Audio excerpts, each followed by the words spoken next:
For more on China's railway and infrastructure development, Stephen Xu of the Economist Intelligence Unit joins us. And Stephen, welcome to the show. You know, we were just chatting here in the studio as we were watching that last package. I mean, there's a little jealousy going on here because China's doing a great job of building out their high-speed railway operation. But how will that affect China's economy in that part of the region? In that part of the region, it's actually an economic laggard. There will be more economic potential than coast area. In fact, Northeast, which previously a heavy industrial base for China, its actually growth is even trailing Central China. So I do see a lot of potential and pent-up demand in that area.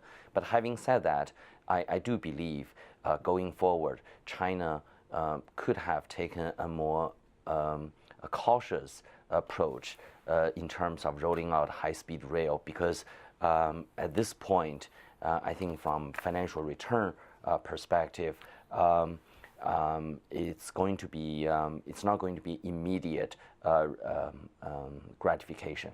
We have a big debate, and they do, I think, in Europe as well, and here in the U.S., of financial returns on infrastructure projects, because airports and freeways and roads and railways generally, they don't make money. When you talk about financial returns, what specifically are you talking about, and I guess what's the metric that you're looking at? I think, there are a number of ways to look at that. One way to look at that, indeed, China is still in catch-up phase.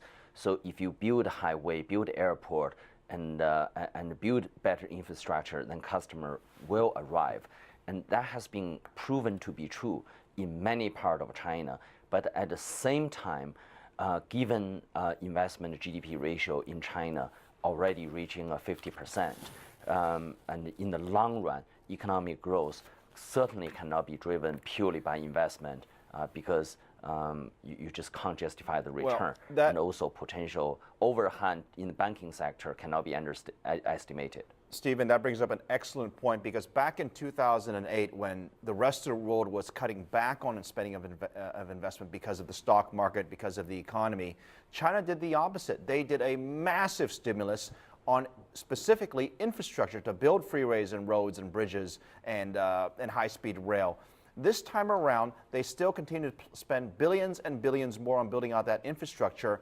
And last time, that had a very positive impact on the economy. What's your assessment as to the impact this time around? I think you did use a very interesting word, massive. I believe this time the government is taking a far more cautious approach.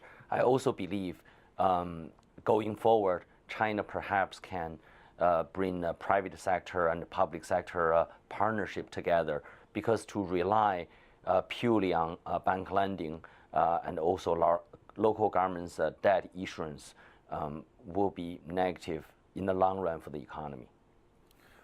When you look at the economic spending, you say it's a negative perhaps in the long run, but at least in the next few years, they continue, they have, the plan is already there, they're going to continue building all of this out. Isn't that going to be a positive for the overall economy, because you're going to be able to move goods and people from point A to B for a lot less money? Well, I think for the next few years, I believe the government should be more cautious, because at this juncture, there's no sign for job losses, no sign of rising unemployment rate. Inflation actually remains at an elevated level.